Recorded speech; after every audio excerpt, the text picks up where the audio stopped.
Today's the day. Let's get this engine out of this R6.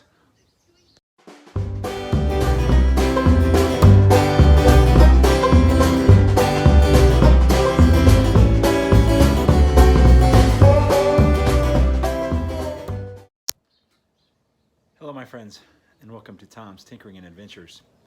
Today we are going to remove the engine from this 2005 Yamaha R6.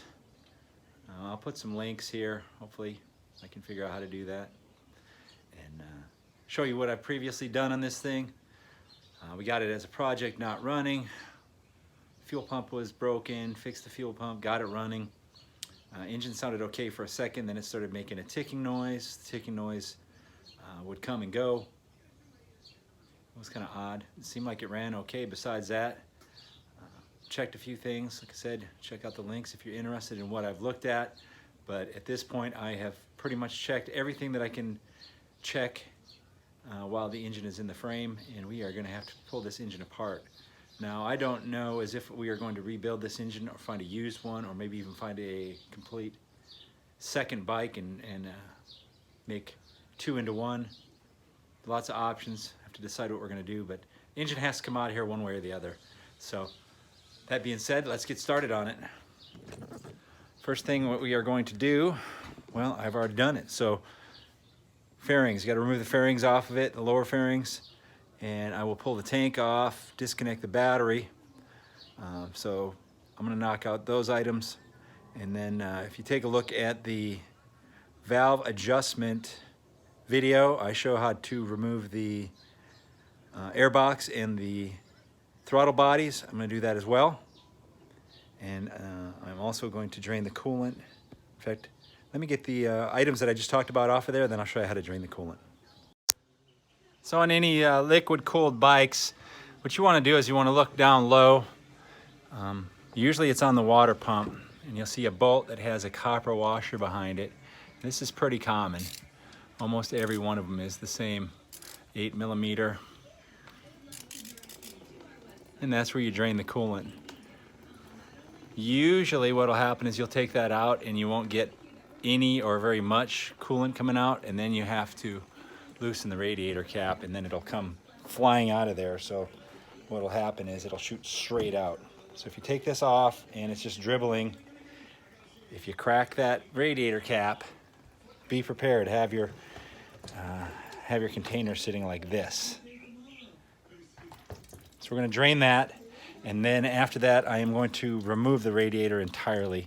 So I'm going to take the hoses off. On my previous video I showed the bolt on the bottom. It's already out of here. So I'm going to take all the hoses off, and there may or may not be actually there, I know that for sure that there's one connection for the radiator fan. There might be another one on here. So just look for the electrical connections and disconnect those. There's the radiator, got that removed. There was one plug, and I left the lower hose on it, and I left this, I guess it's a middle hose and the upper hose. Left those on the engine. 3 connections here, and the bolt was on this side, right there. And here's the plug for that fan. It's up inside of here. In the meantime, I have removed the overflow coolant bottle. I disconnected the side stand switch, which I'm not a fan of, and if this thing goes back together, I will probably disable this thing. Yes, it's a safety item, but I've had those things fail on me before.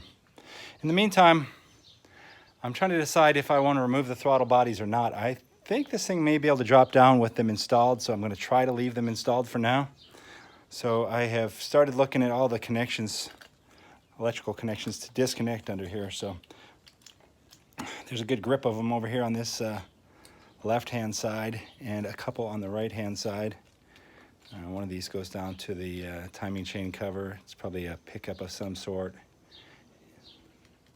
And I've also disconnected all the coil plugs, and this one, which is probably a crank or a camshaft position sensor, I'm imagining. So now I am going to try to disconnect these throttle cables. Looks like I may be able to get access to them up here. And, oh, I still haven't disconnected the battery. I better do that. And I know for sure there is a ground cable right there. We'll disconnect that. I need to pull this cover off of here and figure out what I'm going to do with the chain. That's going to have to get disconnected. And of course the exhaust was already off. If you were starting from scratch, you'd take the exhaust off. But I'm getting pretty close, I believe. There isn't a whole heck of a lot more left that I know is connected to it. Let's see, there's this rubber hose here, and I think one on the other side that goes down to this emissions canister. If you have a 49 state bike, not a California bike, you may or may not have that. I do not know. So I am going to continue on. Let's see about those throttle cables, this cover, and the battery. We'll come on back. All right, I'm about an hour into this thing at this point, and we remove this cover. In order to get the shifter off, you actually have to pull this whole foot peg mounting bracket off, because the shift shaft runs through the frame, and you can't pull this clamp off. I didn't realize that till I was already into this point. And then once I took this cover off, I realized there was no nut on this front sprocket. So, you know, if this bike had started up and ran okay, and I took it around, who knows what could have happened.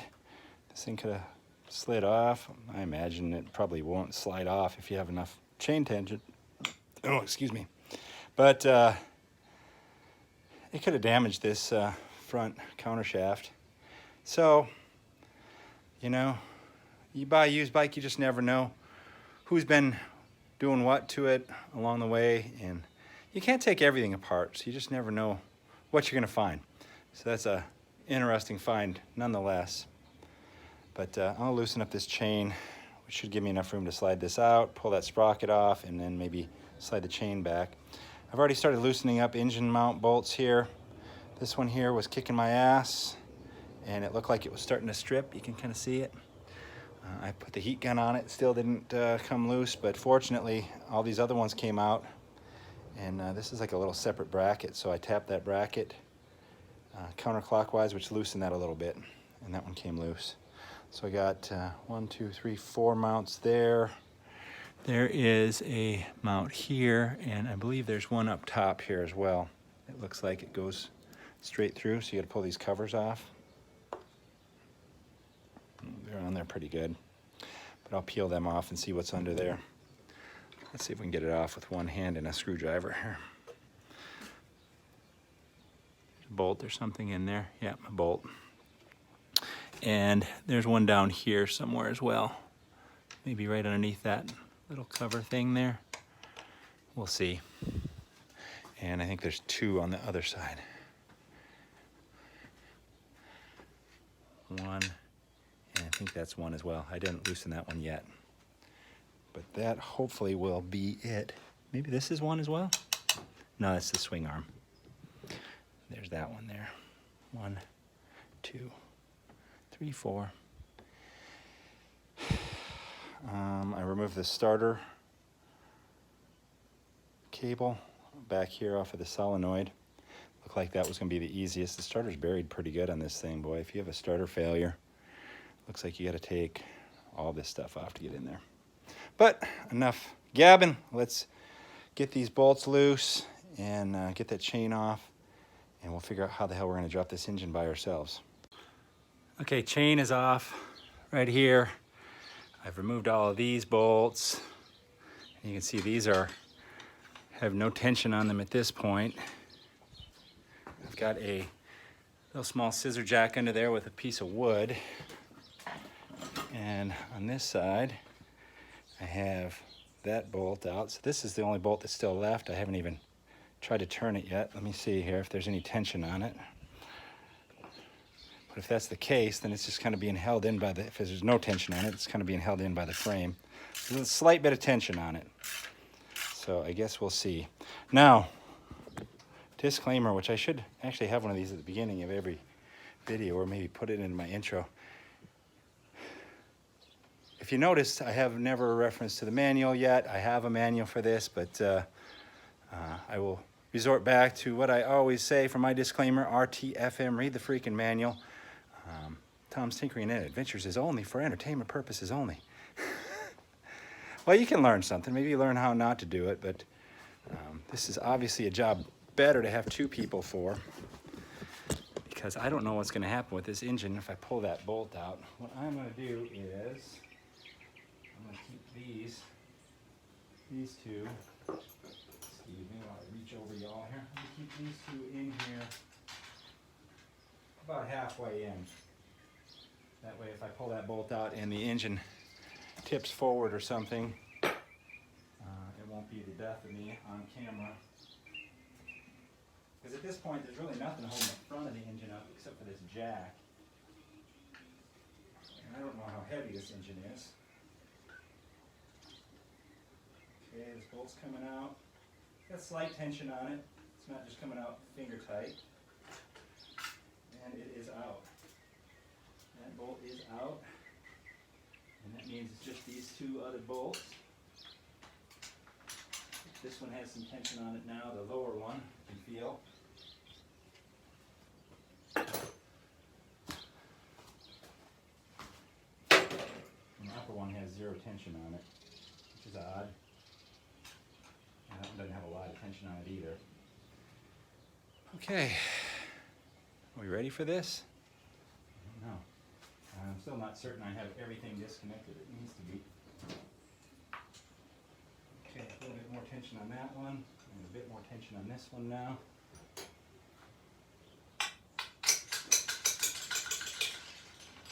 Okay, upper bolt is out. This lower bolt has definitely got some tension on it at this point. What I could probably do also to make this thing a little bit looser is try to knock this out of here. There you go. See, that's coming out. I think that gives you a little bit of lateral movement in order to slide this engine out. So let's see what happens. I'll try to save my fingers here. Okay. Now, technically, everything should just be on this pivot bolt at this point. Oh, there you go. You see it move?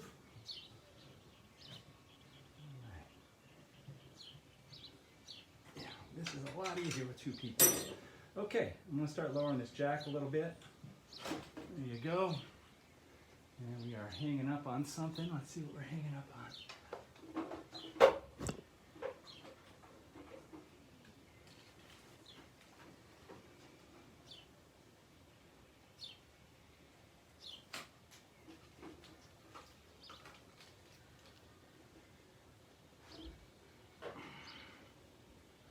All right, I'm going to take a little peek here and we'll come right back. Okay. I went over there and wiggled a couple wires and the whole thing just started to go. So I had everything disconnected. Everything was disconnected that needed to be, except for one of these rubber hoses was stuck underneath this idle control. So I popped that off, and then this wire here, which I think is probably the neutral sender or something like that. It's on the back here attached to the transmission. That was the only wire that I had to disconnect. But as it was going down, the jack slipped out of here. Like I said, this is definitely something that a lot easier with two people. And now I have to wrestle this thing out of here by myself. So let me see if I can wrestle it out. We'll slide it over here on the cardboard and take a peek at it. And there she is.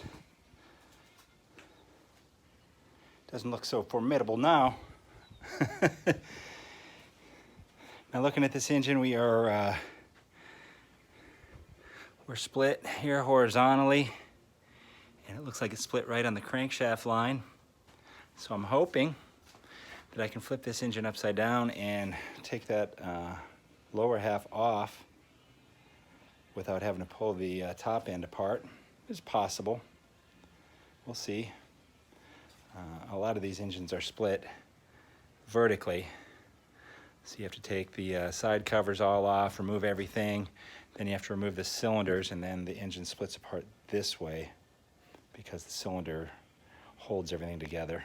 But this one appears to be split horizontally, so I'm going to take a peek in there, but that will be our next video. So I'm at that point. If you're digging what I'm putting out, give me that thumbs up. Leave a comment down below. If you're not already, please consider being a subscriber. I appreciate it. And thank you very much for those of you who are subscribers and continue to watch my videos. And this R6 project is getting a little bit more in-depth than I was hoping. I was hoping it was going to just be a minor repair and get her started, but now we are in it. And we'll see what happens. Got a couple of roads that we can take at this point, but the engine is out. Had to come out anyway. It wasn't going to be a simple repair, so we might as well see what's going on with it. Thank you very much for watching. Get out there and find your adventure. Adios.